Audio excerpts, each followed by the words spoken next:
الحمدللہ رب العالمین والصلاة والسلام علی سید المرسلین نبینا محمد وعلی آلہ وصحبہ اجمعین اما بعد. محترم معزز ساتھیوں، تقدیر پر ایمان کے فائدوں کے بارے میں کل کے درس میں سرسری طور پر عناوین کی شکل میں کچھ باتوں کا ذکر کرتے ہوئے سخاوت کے بارے میں تھوڑی سی کسی قدر تفصیلی روشنی ڈالی، اور ہم مسلمانوں کو بالخصوص تقدیر پر ایمان کے حوالے سے بہت پختہ ہونا چاہیے، اور اس سلسلے میں جو بھی شبہات پیدا ہوتے ہیں، میں نے جیسے اس سے پہلے بھی کہا کہ انشاءاللہ آگے کے درسوں میں قرآن و حدیث کی روشنی میں عقلی اور فطری دلائل کے ساتھ بہت تشفی بخش جوابات آنے والے ہیں، وہاں پر اور زیادہ ہمیں انشاءاللہ اطمینان حاصل ہوگا. لیکن تقدیر پر ایمان کے فائدوں کے حوالے سے گفتگو کو آگے بڑھاتے ہیں اور مزید کچھ تفصیل سے اس موضوع کو سمجھنے کی کوشش کرتے ہیں. سب سے پہلے کل ہم نے ذکر کیا تھا کہ تقدیر پر ایمان کے ذریعے ایک بندے کو سب سے بڑا فائدہ جو حاصل ہوتا ہے وہ توکل، اللہ کے اوپر کامل بھروسہ. توکل جب کہتے ہیں نا، کیا اس کا مطلب ہوتا ہے؟ توکل کا مطلب ہوتا ہے شریعت کی نظر میں کہ آپ کوئی بھی نیکی کرتے رہیں، کسی بھی برائی سے بچتے رہیں، عمل کرتے رہیں، لیکن دل آپ کا پوری طرح اللہ کی طرف متوجہ ہے. آپ اس کام میں آسانی کے لیے بھی اللہ ہی سے مدد طلب کرتے رہیں، اس کام کا صحیح نتیجہ، صحیح ثمرہ اور اس کا اچھا اجر ملنے کے لیے بھی اللہ ہی پر پوری طرح انحصار ہو کے. سمجھ میں آ رہی کچھ بات؟ توکل کا یہ مطلب نہیں جیسے زبان پر ہمارے آج کل مشہور ہے کہ نہیں میرا اللہ پہ بھروسہ ہے، میرا اللہ پہ بھروسہ ہے. تو اللہ پہ بھروسہ ہونا چاہیے، زبان سے کہنے کی ضرورت پڑے تو کہنا بھی چاہیے، لیکن واقعتاً ہم اپنے ان جائز اسباب کو اختیار کرنا ہے جسے اختیار کرنے کی اللہ نے اجازت دی ہے، اور یہ اسباب اگر میں نہ کرتا تو نہیں ہوتا تھا. اس طرح سے انہی پر ڈیپینڈ ہو کے نہ رہے، پوری طرح سے اللہ رب العالمین کی طرف متوجہ ہو کہ وہ ان اسباب میں کامیابی پیدا کرنے والا.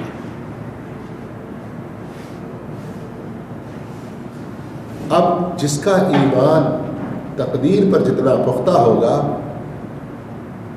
اس کے اندر توکل اسی قدر زیادہ مضبوط ہوگا. جب توکل اسی قدر زیادہ مضبوط ہوگا تو جو اس کے خلاف پلاننگ کرتے ہیں نا، بظاہر وہ کتنے ہی مضبوط اسباب کو اختیار کریں، اس کو اپنے اللہ پر، اللہ کی تقدیر پر کامل یقین ہونے کی وجہ سے اللہ ہی پر بھروسہ ہوتا ہے، دشمنوں سے کسی طرح کا کوئی خوف بھی نہیں ہوتا.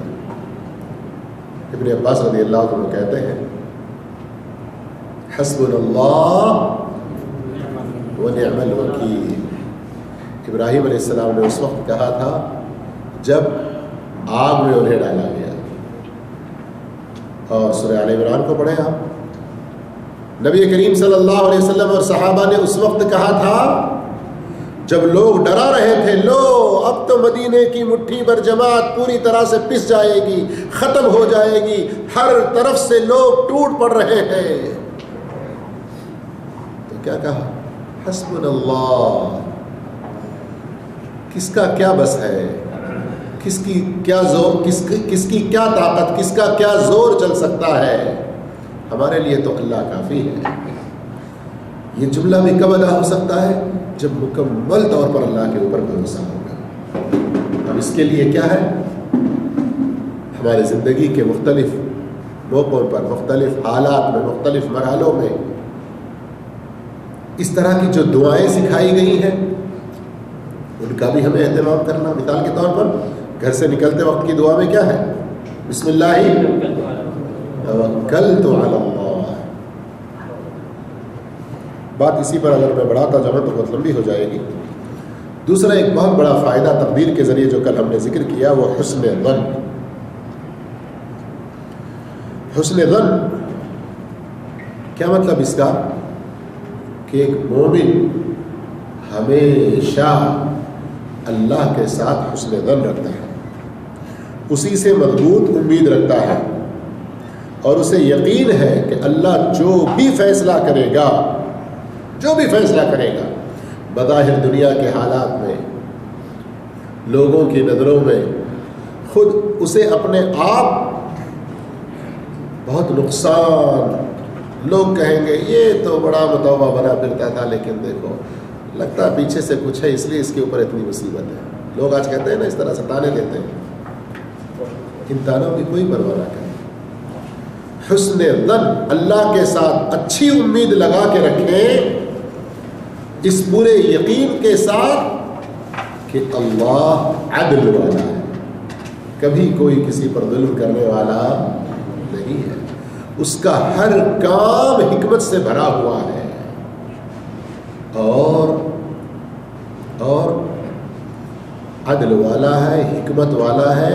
یہ سمجھتے ہوئے اپنے اوپر آنے والی مصیبت کے بارے میں لوگ بھلے کچھ بھی تانا دیں، اللہ میرے بارے میں بھلائی ہی رکھا ہے، یہ ایک مومن ہی سوچ سکتا ہے، مومن ہی سوچ سکتا ہے. اب جس کا تقدیر پر جتنا زیادہ پختہ ایمان ہوگا وہ نہ لوگوں کے تانوں سے پریشان ہوگا، نہ لوگوں کی عیب چینی سے، نکتہ چینی سے پریشان ہوگا، نہ وہ کسی طرح سے لوگوں کی باتوں میں آ کر کوئی غلط قدم اٹھائے گا. اللہ کے ساتھ حسن ظن رکھتے ہوئے پوری امید سے رہے گا. نبی کریم صلی اللہ علیہ وسلم ایک مرتبہ ایک شخص کے پاس پہنچے جس کے بارے میں خبر تھی کہ اس کے آخری لمحات ہیں. آپ صلی اللہ علیہ وسلم کے پہنچنے کے بعد وہ شخص آخری لمحات میں تھا لیکن کچھ گفتگو کرنے کے قابل تھا. تو پوچھا ابھی اس وقت تمہارا اپنے رب کے ساتھ کیسے گمان ہے؟ صحابی نے کہا مجھے اللہ کے ساتھ حسن ظن ہے، حسن ظن ہے. تو اللہ کے رسول صلی اللہ علیہ وسلم نے فرمایا آخری وقت میں، موت کے وقت میں جو اپنے رب کے ساتھ حسن ظن رکھتا ہے اللہ کبھی اسے ضائع نہیں کرتا. اور موت کے وقت میں حسن ظن کون رکھے گا؟ جو اپنی زندگی میں اللہ کے حکم کے مطابق زندگی گزارا ہوگا، جو اللہ کے احکام کو ٹال مٹول کرتے ہوئے، اللہ کے احکام کی نافرمانی کرتے ہوئے، اس کے منہیات سے، ممنوعات سے روکے ہوئے چیزوں کا ارتکاب کرتے ہوئے نہیں، بلکہ اللہ کی بندگی میں جس نے اپنی زندگی گزاری، مرنے کے موقع پر حسن ظن بھی، کلمے کی توفیق بھی، حسن خاتمہ، اچھی موت بھی نصیب ہو سکتی. اس لیے میرے بھائیوں زندگی میں یہ عادت ڈالیں. اور اسی طرح صبر کے بارے میں کل کسی قدر بات گزری کہ نیکی کرتے ہوئے بھی صبر کی ضرورت رہتی ہے، بغیر صبر کے نیکی بھی ہم پوری طرح سے نہیں کر سکتے. برائی سے بچنے کے لیے بھی صبر کی ضرورت رہتی ہے. اور اسی طرح جب ہم کسی مصیبت کے شکار ہو جائیں تو ایسے وقت میں بھی صبر کی سخت ضرورت ہے. اسی لیے دیکھیں کیسی کیسی خبریں سننے میں آتی رہتی ہیں. بہت افسوسناک خبر آج سے 4-5 دن پہلے سننے میں آئی کہ ہندوستان میں ایک مسلم عورت سحر اور افطار کے لیے کہیں سے کوئی اس کا انتظام نہیں ہو رہا تھا. بچے ہیں، پوچھا کرتے تھے تو اسے تقریباً کچھ دن گزر گئے تھے، 12 یا 13 دن رمضان کے، فقر و فاقہ سے اتنی اس کو ذلت اور تنگی محسوس ہونے لگی کہ خودکشی کر لی. کیا کر لی؟ خودکشی کر لی. اب اخبارات میں سب بیان آ گیا کہ رفاہی تنظیمیں، خدمت خلق کی تنظیمیں، ان کے لیے ایک بہت ہی اہم خبر. ٹھیک ہے، لیکن خود اس کا اپنا ایمان کہاں ہے؟ صبر کا دامن کہاں ہے؟ ایمان جس قدر پختہ ہوگا، صبر اس کے اندر پیدا ہوگا، صبر جتنا زیادہ ہم اپنانے کی کوشش کریں گے اتنا مایوس کن حالات سے جنگ کرنے کا، ڈٹ کر جینے کا ایک سلیقہ آئے گا. اس لیے میرے بھائیوں، بے صبری کچھ فائدہ نہیں دیتی.